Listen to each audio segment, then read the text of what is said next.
नमस्कार, आपके साथ मैं हूं सुमेरा खान। सत्ता के सभी न्यूज मित्रों का स्वागत है। सबसे पहले सत्ते पे सत्ता, यानी 7 खबरें और दिलचस्प जानकारियां एक साथ। आज पहले हम आपको प्रधानमंत्री नरेंद्र मोदी की उस माफी के बारे में बताएंगे जो उन्होंने शिवाजी की प्रतिमा गिरने के लिए मांगी है। साथ ही पीएम ने सावरकर का नाम लेकर कांग्रेस को एक चैलेंज भी किया है। इस खबर पर आज हमने सत्ता की पॉलिटिकल कुंजी तैयार की है। लेकिन सबसे पहले आपको असम में नमाज पर आए ऐसे फैसले के बारे में भी बताएंगे जिस पर सत्ता का जबरदस्त क्लेश है। विधानसभा में 2 घंटे जुमे की नमाज के लिए मिलने वाला ब्रेक अब असम में खत्म कर दिया गया है। इस पर कई मुस्लिम नेताओं ने तीखे तेवर दिखाए हैं। आज चंपई सोरेन को लेकर चल रहे सारे अगर मगर भी खत्म हो गए हैं। उन्होंने आज रांची में शिवराज सिंह चौहान और हिमंत बिस्वा शर्मा की मौजूदगी में बीजेपी की सदस्यता ग्रहण कर ली और कहा झारखंड मुक्ति मोर्चा में उनका अपमान हुआ, जबकि शिवराज सिंह बोले टाइगर अभी जिंदा है। आज सत्ता में हमने एक कुंजी उस वधावन पोर्ट पर भी बनाई है जिसका आज पीएम मोदी ने पालघर में शिलान्यास किया। यह एक ऐसा पोर्ट है जो देश के लिए कई फ्रंट पर गेम चेंजर होने वाला है। समंदर पर बनाए जा रहे इस पोर्ट की सबसे दिलचस्प जानकारी आज हम आपको बताएंगे। फिर सत्ता में एक कथित सोशल मीडिया इन्फ्लुएंसर के लिए सद्बुद्धि वाली कुंजी भी है। आरोप है रजत दलाल नाम के एक शख्स ने तेज रफ्तार कार से एक बाइक सवार को टक्कर मारी और जब एक महिला ने उसे टोका तो कहा यह तो मेरा रोज का काम है। इसका वीडियो भी है जो आपको हैरान कर देगा। आज भारत के लिए पेरिस से शुभ समाचार आए हैं। पैरालंपिक्स में भारत की अवनी लेखरा ने शूटिंग में गोल्ड मेडल जीता है, जबकि अब से थोड़ी देर पहले शूटर मनीष नरवाल ने भी शूटिंग में सिल्वर मेडल पर निशाना लगाया है। पेरिस पैरालंपिक्स में भारत के खिलाड़ी अब तक 4 मेडल जीत चुके हैं। और न्यूज मित्रों के लिए जरूरी जानकारी भी है। देश की तीसरी बड़ी एयरलाइन विस्तारा 11 नवंबर को अपनी आखिरी फ्लाइट ऑपरेट करेगी, क्योंकि सिंगापुर बेस्ड एयरलाइन का मर्जर एयर इंडिया के साथ फाइनल हो गया है। 12 नवंबर से विस्तारा की सभी फ्लाइट्स का ऑपरेशन एयर इंडिया ही करेगी। सत्ता में लेकिन सबसे पहले बात करते हैं कैसे फैसले की जिसकी चर्चा आज पूरे देश में हो रही है, जिसमें हिंदू मुस्लिम वाला विवाद भी है, राजनीति भी है और जुबानी चिंगारियां भी हैं। ये फैसला असम में लिया गया है। आज शुक्रवार है। आज के ही दिन असम विधानसभा में शुक्रवार को लेकर दशकों पुराना फैसला बदलने का फैसला लिया गया। असम विधानसभा में जुमे की नमाज के लिए मिलने वाले 2 घंटे के ब्रेक को खत्म कर दिया गया। पहले जुमे की नमाज पढ़ने के लिए विधानसभा के मुस्लिम विधायकों और कर्मचारियों सभी को 2 घंटे की छुट्टी मिलती थी। अब असम के विधानसभा अध्यक्ष विश्वजीत देमारी ने इस छुट्टी वाले नियम को रद्द कर दिया है।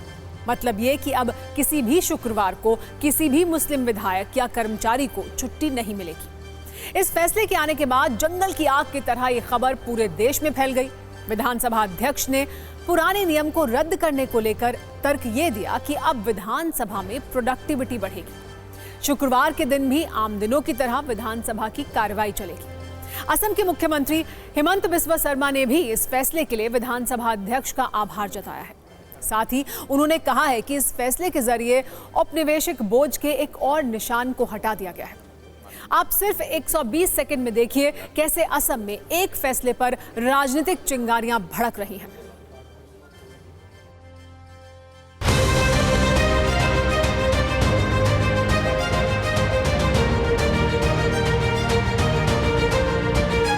हमारे आसाम के सीएम साहब के इशारे में सब चल रहा है। आसाम के मुख्यमंत्री आजकल क्या कर रहे हैं, मुसलमान की लड़कियां क्या पहनेगी उस पर उनकी नजर है। मुसलमान शादी ब्याह कैसे करेंगे, निकाह कैसे होगा मुसलमान का, उस पर उनकी नजर है। मुसलमान के घर में क्या खाना पकेगा वो भी वो तय करने लगे। If somebody is taking a break for a Jummah namaz, then obviously we Hindus can also get a break for our temples. Only for a specific reason, for a specific community's break has been given since so long before independence. I think it's a historic decision, as our religions are same. जो आसाम के जो मुख्यमंत्री हैं वो सस्ती लोकप्रियता के लिए इस तरह से करते हैं। ये है कौन? ये केवल सस्ती लोकप्रियता चाहते हैं और ये भाजपा के लोगों ने मुसलमान भाइयों को एक सॉफ्ट टारगेट बना लिया। ये हेमंत बिस्वा साहब जब भी बोलते हैं तो विष उगलते हैं। उनको उनकी सारी सियासत अगेंस्ट मुस्लिम्स है। हर वो काम करते हैं जिससे मुसलमानों की दिल आज़ारी हो। जब 1937 से ये काम हो रहा था तो तुम्हें क्या परेशानी थी?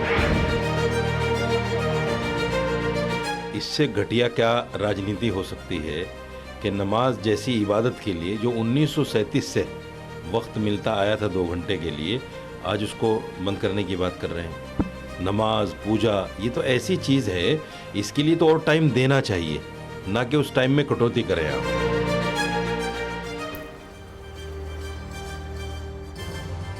असम में जिस नमाज वाले फैसले पर सत्ता का क्लेश शुरू हुआ है, उस पर हम आपको एक कुंजी भी दिखाते हैं।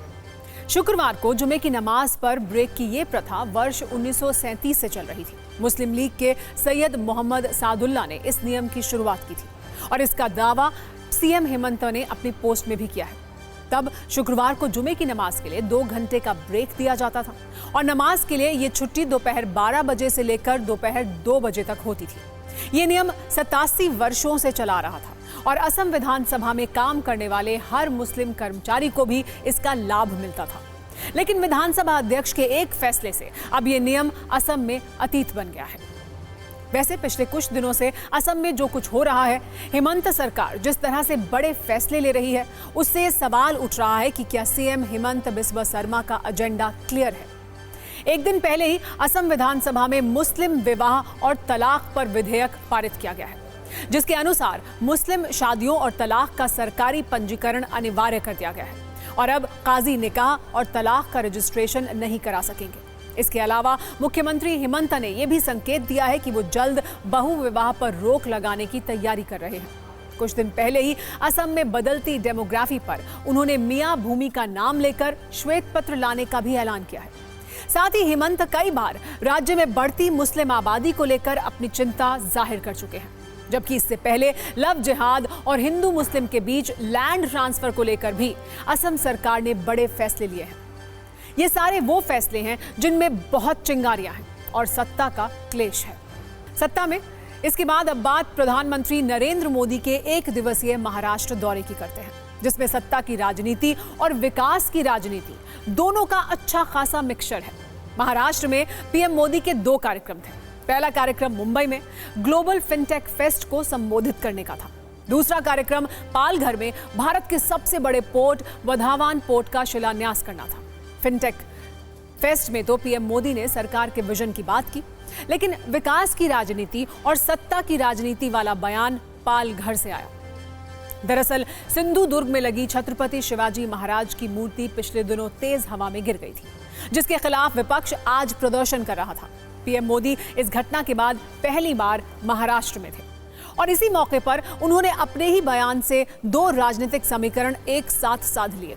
पहले उन्होंने छत्रपति शिवाजी की मूर्ति गिरने वाले मामले पर माफी मांगी। उन्होंने कहा कि वो सिर झुकाकर अपने भगवान छत्रपति शिवाजी महाराज से माफी मांगते हैं। फिर उन्होंने कहा कि वीर सावरकर का अपमान करने वाले माफी मांगने के लिए तैयार नहीं हैं।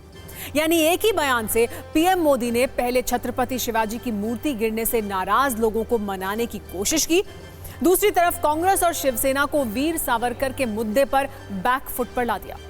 पहले एक बार सुनिए कि पीएम मोदी ने छत्रपति शिवाजी महाराज की मूर्ति गिरने पर क्या कहा। सिंधु दुर्ग में जो हुआ, मेरे लिए, मेरे सभी साथियों के लिए छत्रपति शिवाजी महाराज ये सिर्फ नाम नहीं है।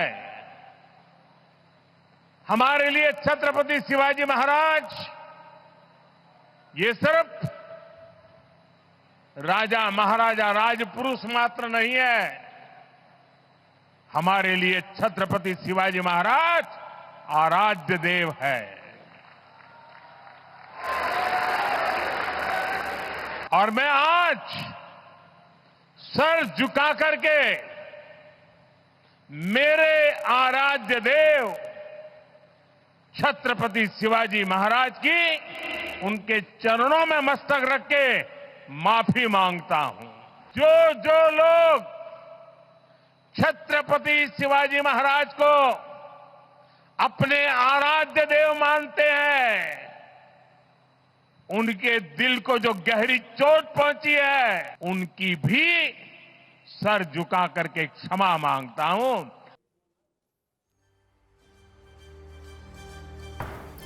खास बात यह है कि पीएम मोदी ने पालघर में अपने भाषण के कुल हिस्से में 5 मिनट छत्रपति शिवाजी महाराज पर शब्द का इस्तेमाल किया। इसमें 7 बार उन्होंने छत्रपति शिवाजी महाराज का नाम लिया, 7 बार उन्होंने शिवाजी को आराध्य देव कहा और कुल 4 बार सिर झुकाकर माफी मांगी। ऐसे सार्वजनिक मंच से पीएम मोदी ने आप कभी कभार ही माफी मांगते हुए आपने देखा होगा, और आज लगातार 4 बार उन्होंने इसलिए भी माफी मांगी क्योंकि शिवाजी की जो मूर्ति टूटी, पिछले वर्ष उन्होंने ही उसका उद्घाटन किया था।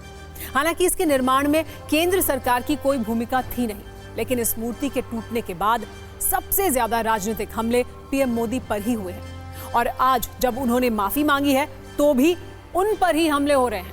पीएम मोदी के दौरे से पहले कांग्रेस और शिवसेना ने उनसे माफी की मांग की थी। अब जब उन्होंने माफी मांग ली है तो शिवसेना यूबीटी ये कह रही है कि ये माफी देरी से मांगी गई है और ये नाकाफी भी है।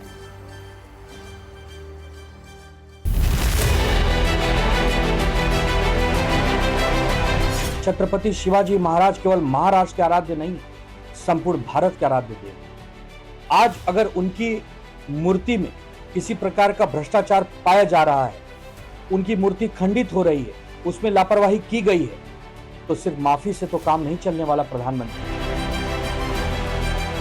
तो जी से अब तो माफी आपने मांग ली, लेकिन आपने मेरे ख्याल से उन लोगों से ही माफी मांग ली जिन्होंने भ्रष्टाचार करा था इसके अंदर। हम तो यही कहेंगे कि भ्रष्टाचारियों को पकड़ें, शिवाजी का अपमान हुआ है, उनको सख्त से सख्त सजा दी जाए। 8 महीने में हमारा अस्तित्व, हमारी अस्मिता और हमारे आराध्य देव छत्रपति शिवाजी महाराज का स्टैचू गिरता है। उसका उद्घाटन कोई छोटे आदमी के हाथों से तो नहीं होता है ना, देश के प्राइम मिनिस्टर के हाथों से होता है। और जब देश के इतने बड़े व्यक्ति अगर हमारे जो उद्घाटन करते हैं तो उनकी नैतिक जिम्मेदारी भी उनको लेनी चाहिए। अगर 8 महीने में वो स्टैचू गिरता है तो उसकी जिम्मेदारी कौन लेगा? 8 महीने पहले प्रधानमंत्री नरेंद्र मोदी जी ने ही उसका उद्घाटन किया था। 8 महीने पहले अब पता चल रहा है किस तरीके से उस कॉन्ट्रैक्ट में भ्रष्टाचारी हुई है। ये पूरी सरकार जो है धोखे और खोखे वाली सरकार है। उन्होंने हमारे जो आराध्य देव हैं महाराष्ट्र के, उनके साथ भी भ्रष्टाचार किया।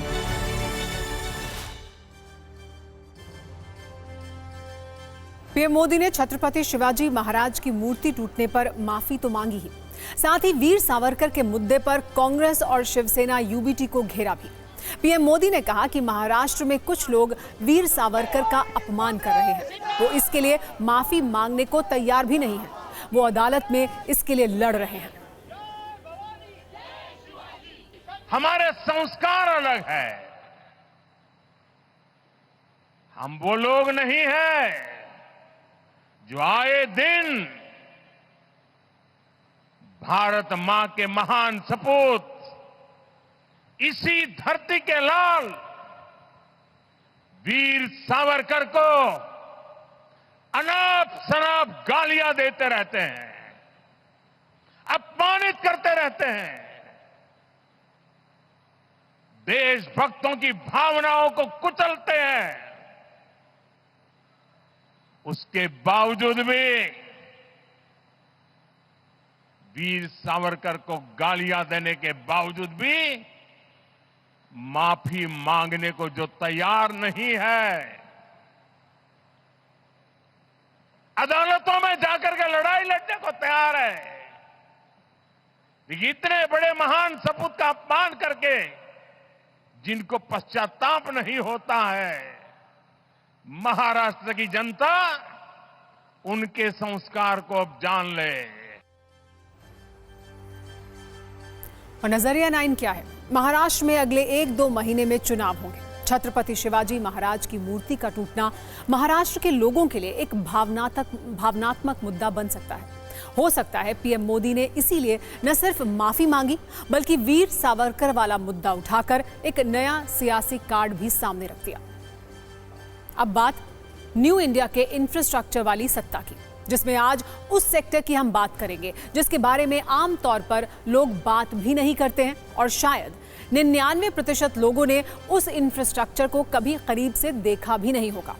जब भी इंफ्रास्ट्रक्चर की बात होती है तो रेलवे, रोड और एयरपोर्ट्स को लेकर चर्चा होती है, लेकिन आज हम भारत को ग्लोबल ट्रेड का हब बनाने वाले पोर्ट सेक्टर की बात करेंगे, जिसमें भारत ने आज एक नई शुरुआत की है।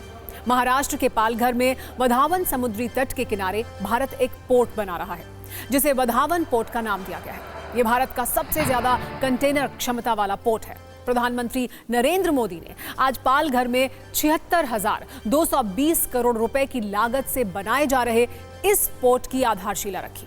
इस मौके पर उन्होंने छत्रपति शिवाजी महाराज का नाम लिया और ये बताया कि भारत के समुद्री विकास की प्रेरणा उन्होंने कहां से ली है। इस पर हमने पीएम मोदी के बयानों पर आधारित एक न्यूज रील तैयार की है, जिस पर हम बात करेंगे। लेकिन पहले देश के सबसे बड़े समुद्री प्रोजेक्ट वधावन पोर्ट की खासियत आइए आपको समझाते हैं। कैसे इस एक पोर्ट से भारत ट्रेड का हब बन सकता है। महाराष्ट्र के पालघर में बनाए जा रहे ये पोर्ट एक ऑल वेदर ग्रीनफील्ड पोर्ट होगा, जिसका इस्तेमाल हर मौसम में होगा। वैसे तो एक पोर्ट के निर्माण में कम से कम 5 वर्ष का वक्त लगता है, लेकिन इसके निर्माण में 10 वर्ष का समय लगने वाला है, क्योंकि इसका निर्माण 2 चरणों में होगा। पहला चरण 2029 तक पूरा होगा और दूसरा चरण 2034 तक। वधावन पोर्ट की क्षमता 23.2 मिलियन TEU है, जो देश में सबसे ज्यादा होगी। TEU का फुल फॉर्म है 20 फुट इक्विवेलेंट यूनिट्स, यानी 20 फीट लंबा, 8 फीट चौड़ा और ऊंचा एक कंटेनर। ये एक यूनिट कहलाता है। निर्माण पूरा होने के बाद भारत का ये पोर्ट दुनिया के टॉप 10 पोर्ट में शामिल हो जाएगा। फिलहाल भारत का एक भी पोर्ट दुनिया के टॉप 10 पोर्ट में शामिल नहीं है। एक और खास बात यह है कि ये एक डीप ड्राफ्ट पोर्ट है, यानी इसकी नेचुरल गहराई 20 मीटर के करीब होगी। ये समंदर के किनारे नहीं, बल्कि तट से 6 किलोमीटर दूर समंदर में बनाया जाएगा, जो 1448 हेक्टेयर में फैला होगा। इस पोर्ट में 9 कंटेनर टर्मिनल होंगे। हर टर्मिनल की लंबाई 1000 मीटर की होगी। इस पोर्ट में 4 multipurpose berth, 4 liquid bulk berth, 1 RO berth, small craft, coast guard berth और रेल टर्मिनल शामिल है। यहाँ बर्थ का अर्थ है जगह। ठीक वैसे ही जैसे ट्रेन में यात्रियों के लिए जगह होती है, उसी तरह पोर्ट पर शिप को खड़ा करने के लिए भी जगह होती है। उसे बर्थ कहा जाता है। वधावन पोर्ट में 20 मीटर की नेचुरल गहराई भारत के लिए वरदान की तरह है। दरअसल मदर वेसल यानी बड़े जहाज को किसी भी पोर्ट पे आने के लिए कम से कम 12 से 20 मीटर की गहराई जरूरी होती है। अब तक भारत में एक भी पोर्ट ऐसा नहीं था जिसकी गहराई 20 मीटर हो, जिसके कारण भारतीय पोर्ट पर अभी मदर वेसल को आने में परेशानी होती थी। बड़े जहाजों से आने वाले सामान को पहले कोलंबो या सिंगापुर जैसे पोर्ट्स पर उतारा जाता है। वहां से फिर छोटे जहाज के जरिए उस सामान को भारत लाया जाता है। इससे लागत करीब 10,000 रुपए प्रति कंटेनर बढ़ जाती है। जब वधावन पोर्ट बन जाएगा तो ये लागत सीधे सीधे बच जाएगी। ये अब तक का सबसे खर्चीला पोर्ट प्रोजेक्ट है, जिसकी कुल लागत 76,220 करोड़ रुपए है। जवाहरलाल नेहरू पोर्ट अथॉरिटी यानी JNPA की 74% और महाराष्ट्र मैरीटाइम बोर्ड यानी MMB की 26% हिस्सेदारी होगी इस पोर्ट में। इसमें रेल मंत्रालय 1,765 करोड़ रुपए और सड़क संपर्क के लिए सड़क परिवहन मंत्रालय 2,881 करोड़ रुपए का निवेश करेगा। महाराष्ट्र सरकार बिजली के लिए करीब 300 करोड़ रुपए का निवेश करेगी।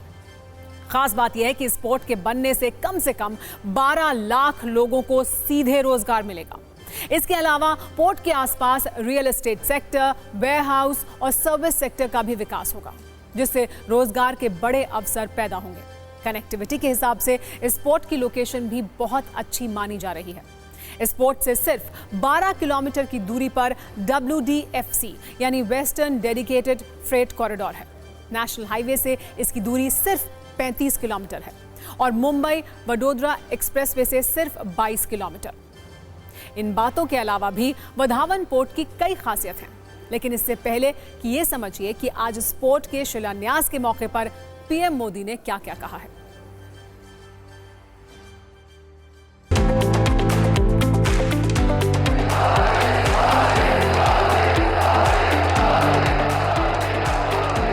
महाराष्ट्र के पास विकास के लिए जरूरी सामर्थ्य भी है, संसाधन भी है। इन अवसरों का पूरा लाभ महाराष्ट्र को और देश को मिले, इसके लिए आज वाढवण पोर्ट की नींव रखी गई है।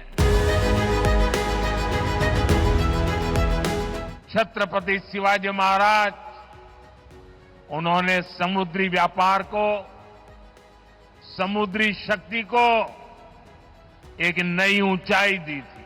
कभी हमारी ताकत इतनी थी कि दरिया सारंग कान्होजी आंग्रे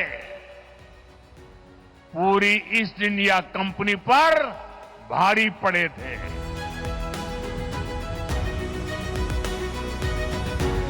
इस पोर्ट पर 76,000 करोड़ रुपए से ज्यादा खर्च किए जाएंगे। ये देश का सबसे बड़ा कंटेनर पोर्ट होगा।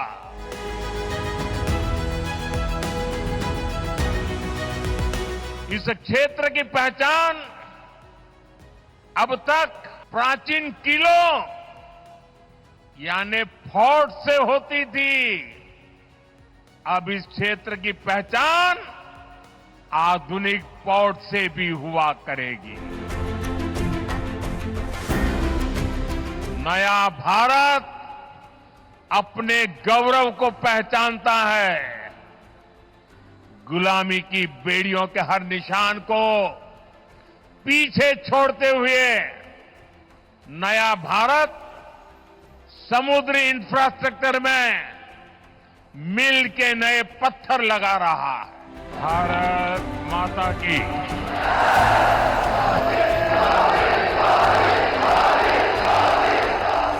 इस पोर्ट पर हजारों जहाज आएंगे, कंटेनर आएंगे।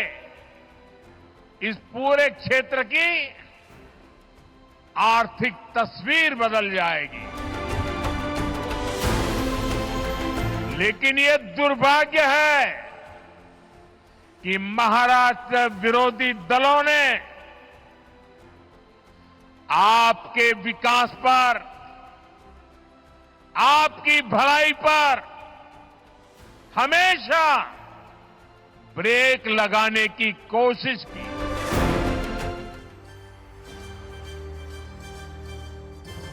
ऐसा दावा किया जाता है कि वधावन पोर्ट का आइडिया 1991 में आया था।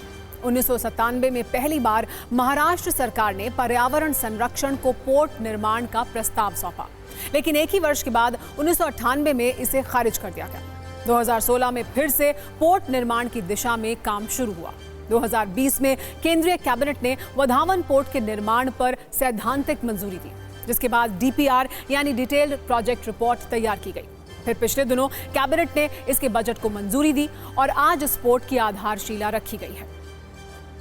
देश में अभी 76 सक्रिय पोर्ट हैं, जिसमें 12 बड़े पोर्ट हैं, 64 छोटे पोर्ट हैं और 9 पोर्ट निर्माणाधीन हैं, यानी बन रहे हैं। भारत की कुल कार्गो हैंडलिंग क्षमता लगभग 2700 MTPA यानी मिलियन टन प्रति वर्ष है और इसमें से 60 से 65% क्षमता का उपयोग ही हो रहा है। देश के 2 सबसे बड़े पोर्ट JNPT और मुंद्रा है, जिसमें JNPT की क्षमता 64 लाख TEU और मुंद्रा पोर्ट की क्षमता 74 लाख TEU हैंडलिंग की है। और यही दोनों पोर्ट्स की क्षमता को जोड़ दें तो ये आधे से ज्यादा कंटेनर बिजनेस को हैंडल करते हैं, जबकि अकेले वधावन पोर्ट की क्षमता 2 करोड़ 32 लाख TEU होगी, यानी दोनों के करीब करीब दोगुनी क्षमता।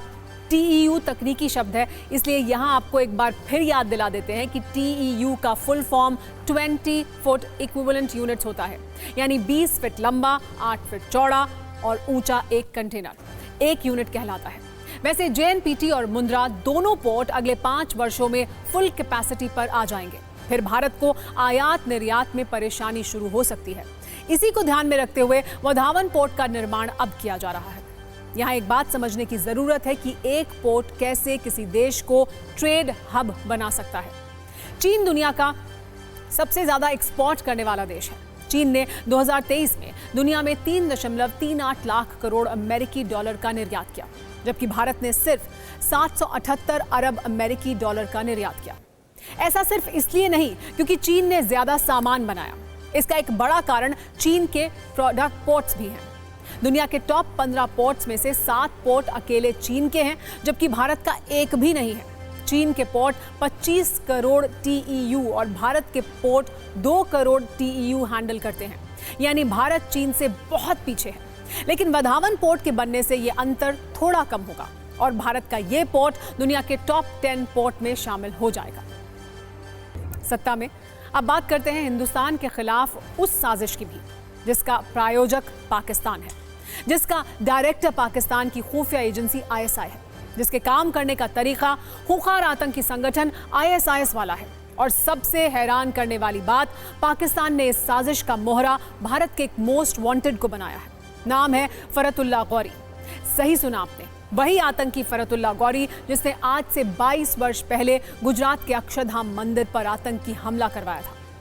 अब जो नई जानकारी सामने आई है उसके मुताबिक पाकिस्तान में बैठे फरतुल्ला गौरी को नया टास्क दिया गया है। ये आदेश दिया गया है कि भारत में युवाओं का ब्रेन वॉश करो, भारत के युवाओं को धर्म के नाम पर गुमराह करो, व्हाट्सएप और टेलीग्राम के अलग अलग ग्रुप के जरिए नफरती वीडियो फैलाने का हुक्म दिया गया है। सत्ता में आज इस पूरी साजिश को हम डिकोड करेंगे, पाकिस्तानी षड्यंत्र के एक एक मोहरे को बेनकाब करेंगे, क्योंकि भारतीय खुफिया एजेंसियों को इसकी भनक लग चुकी है और इन जानकारियों के आधार पर एक डिटेल्ड रिपोर्ट भी तैयार की गई है। आपको बताते हैं पाकिस्तान में बैठकर आतंकी फरतुल्ला गौरी कैसे भारत में अपने टेरर नेटवर्क को टूल किट के जरिए ऑपरेट करने की तैयारी कर रहा है। उसके मंसूबों का कच्चा चिट्ठा अब उसके सामने खोल रहे हैं, जिसमें उसके टेलीग्राम और व्हाट्सएप ग्रुप के नाम हैं।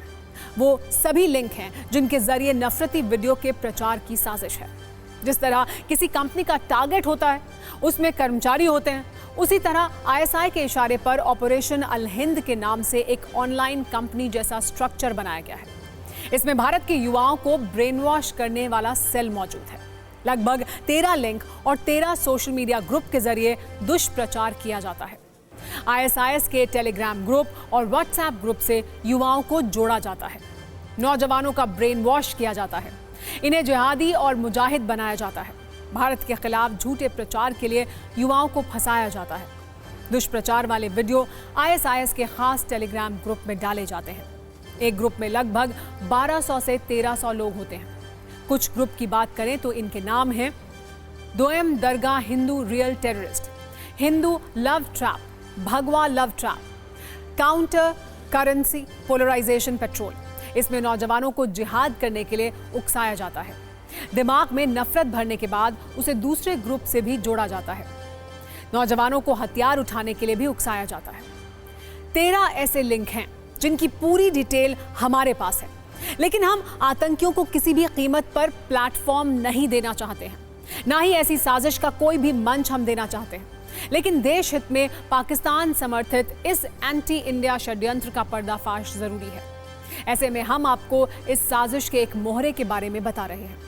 पता यह भी चला है कि जिस लिंक के जरिए युवाओं तक नफरती वीडियो पहुंचाए जाते हैं, इस लिंक में अपलोड वीडियो को दिखाने के बाद जिहादियों को सियासत प्लस दीन हक, अल हक, निसाए हिंद, शील्ड ऑफ तकवा ग्रुप में जोड़कर अहमद मूसा जिब्रील की पुस्तक दी जाती है, जहां पर नोट करने वाली बात यह है कि अहमद मूसा जिब्रील कट्टरपंथी धर्म उपदेशक है, जो अमेरिका के मिशिगन में रहता है और अपने नफरती वीडियो और कट्टर उपदेशों के जरिए धर्म आधारित जहर की खेती करता है।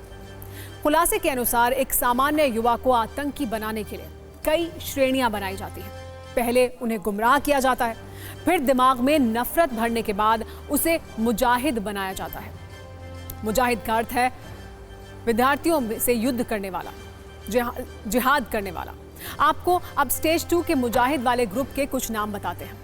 अल मुतब्बिर group, Manba ul Jihad, Umar media, army of Mehdi Abu Hafsa, Al Mutarjim Nashid media group. इस ग्रुप में 200 से 300 मुजाहिद शामिल किए जाते हैं। जांच एजेंसियों को चकमा देने के लिए हर हफ्ते ग्रुप को बंद करके नया ग्रुप भी बना लिया जाता है।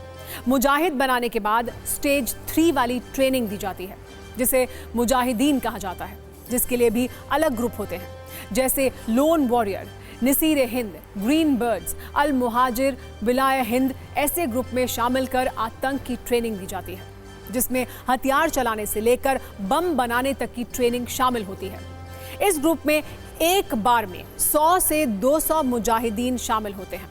एक नौजवान को मुजाहिदीन बनाने के बाद उसे आईएसआई और टास्क देता है, जिसके लिए अलग से टेलीग्राम या व्हाट्सएप पर एक ग्रुप बनाया जाता है। इनके नाम भी हैं eyes of Hind, students of Hind, message of Islam, Al Qassam, Muslim in India, one Ummah, Al Haq Al Hind, Muslim of Hind. इस एक ग्रुप में 400 लोगों को शामिल किया जाता है। यहाँ दंगों से लेकर लोगों को मारने और आतंकी गतिविधियों को अंजाम देने के बारे में खुलकर चर्चा की जाती है। खास बात यह है कि हर महीने ऐसे ग्रुप को बंद करके एक नया ग्रुप बना दिया जाता है।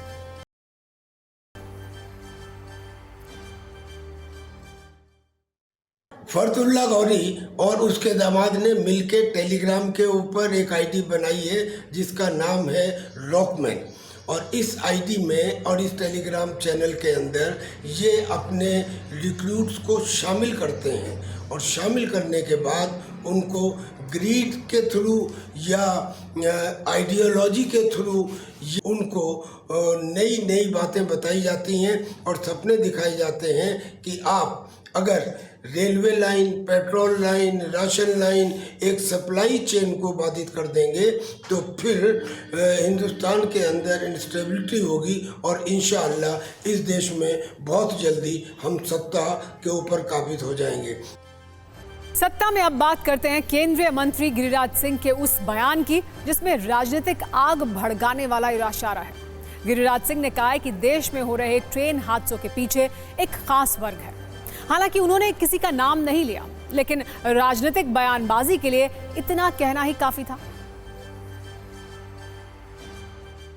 ये वीडियो वायरल हो रहा है, बच्चे हथौड़ा लेकर के जहां ज्वाइंटर होता है वहां से निकाल रहे हैं और ऊपर से स्लीपर सेल उनका डायरेक्शन दे रहा है।